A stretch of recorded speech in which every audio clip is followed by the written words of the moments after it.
한강 몸통 시신 사건 피의자의 신상이 공개됐습니다. 39살의 장대호.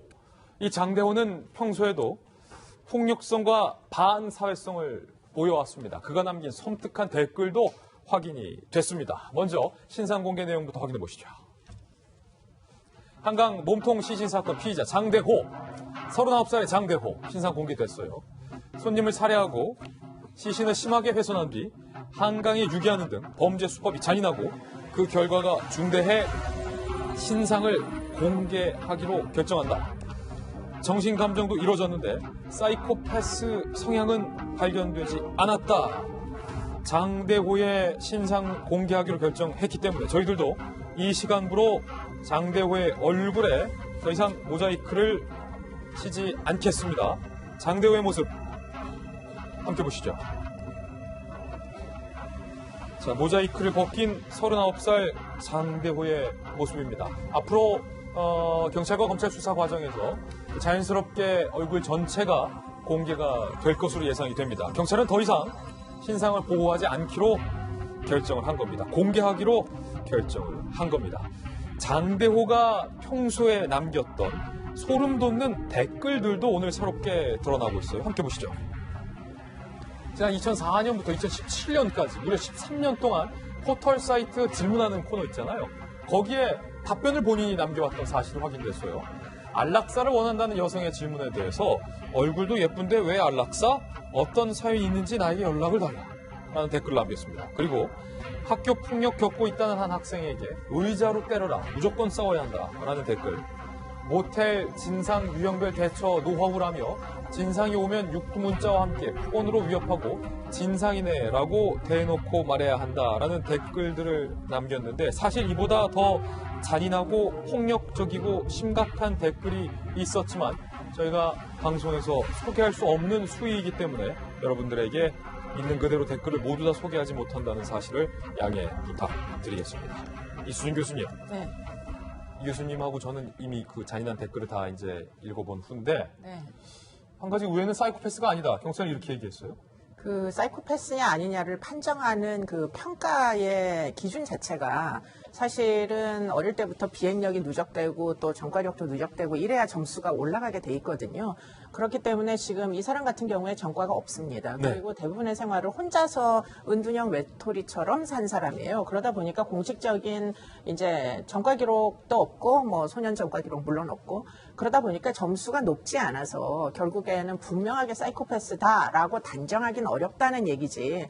그렇다고 해서 사이코패스의 성격 장애가 포함된 반사회적인 성격은 아닌 거냐는 그렇다는 얘기는 아닌 거죠. 그렇군요. 그렇기 때문에 지금 댓글, 인터넷에 이제 뭐 어떤 특정한 이제 사이트에 올라와 있는 댓글들을 보면 극도로 포악하고 반사회적이고 폭력성이 굉장히 많은 내용들이 올라와 있잖아요. 그렇기 때문에 그런 것들로 봤을 때 상당 부분 반사회적인 가치 체계가 있는 건 틀림이 없어 보인다. 그렇습니다. 예, 지금 장대호의 신상이 공개됐습니다. 영장 심사 후에 장대호가 남겼던 이 섬뜩한 발언에 대해서도 한번 분석을 여쭤보죠. 들어보시죠.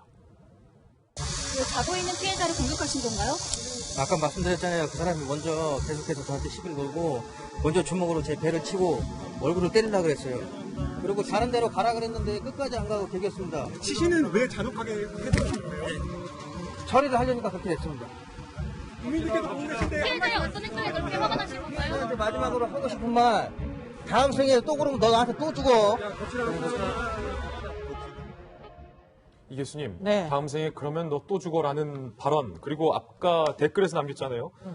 얼굴도 예쁜데 왜 안락사, 나한테 어떤 사연인지 연락해달라. 이런 말들이 상식적이지 않고 굉장히 소름 돋아요. 네. 근데 이제 이 사람의 제일 큰 문제는 굉장히 상황 판단 능력이 현저히 떨어지고 비사회적이라는 겁니다. 그러니까 보통 보면 앞뒤가 맞으려면 자수를 했으니까 어떻게든 양형에 유리하게 이제 반영이 되려면 카메라 들이대면 사실 눈물을 흘리면서 잘못했다고 얘기를 해야 훨씬 유리하게 적용이 될 거잖아요. 예. 그런데 앞뒤가 맞지 않는 저렇게 이제 인터뷰를 해가지고는 결국 저런 것들이 다 양형 판단에서 재판에는 굉장히 불리하게 영향을 미칠 텐데 그런 데 대한 상황 판단 능력이 굉장히 떨어져 보여서 지금 인터넷에 올린 글들의 내용과 저런 이제 상황 판단 능력이 떨어지는 걸로 보면 지적으로 상당 부분 좀 어떻게 보면 경계선 수준에 약간 이제 그 결함이 있는 것 같고 그리고는 이제 굉장히 비사회적이죠. 예. 사회적인 이 제스처가 아니에요, 저게. 예. 그렇기 때문에 이 사람의 소위 이제 히키코모리 신드롬이라고 하는 요즘 이제 일본에서 많이 일어나는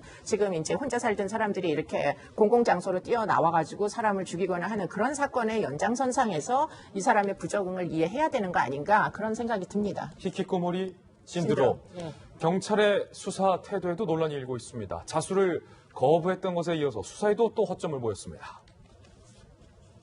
경찰이 피해자 신원 추정이 가능한 8부분의 시신 발견 직후 모텔을 수사했던 사실이 드러났는데 장대호가 모텔 1층에서 경찰관들을 맞이했겠죠.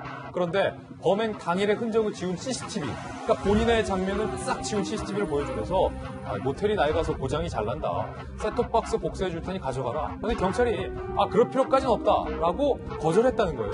그리고 숙박장구를 공개해달라라고 경찰이 요구했는데 장대호가 공개할 수 없다라고 거절했는데도 용의선상에서 쉽게 배제하고 10분만 수사하고 철수했다. 장대호 신변정무 자취 감춘 뒤인 5시간 뒤에서야 경찰이 모텔을 재방문했다라는 사실이 논란이 일고 있습니다.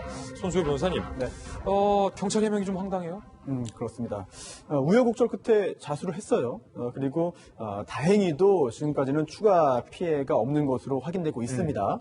굉장히 아찔한 거거든요. 아찔하죠. 당시에 그 자수하러 갔다가 다른 데로 가라라고 해서 그 상황에서 마음을 바꾸고 추가적인 범행을 했다면 또는 도주, 잠적했다면 이거는 굉장히 아찔한 상황인데요. 진짜 아찔해요. 그런데 조금 전에 말씀해주신 그 부분도 또 아찔한 부분입니다. 예.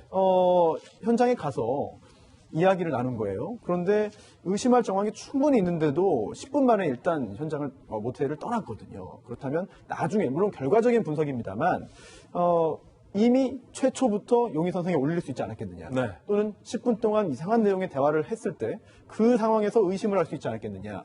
만약 그 상황에서 그 후에 10분 만에 경찰이 모텔을 떠난 후에 이 장 씨가 잠적을 하거나 또는 기타 자포자기 상태에서 또 다른 범행을 벌였다면 피해자가 늘 수밖에 없는 거거든요. 그럴 가능성이 생겼다는 것만으로도 경찰의 당시 대처는 일단 비난을 받을 수밖에 없을 것 같고 네. 물론 경찰에서는 최선을 다했다.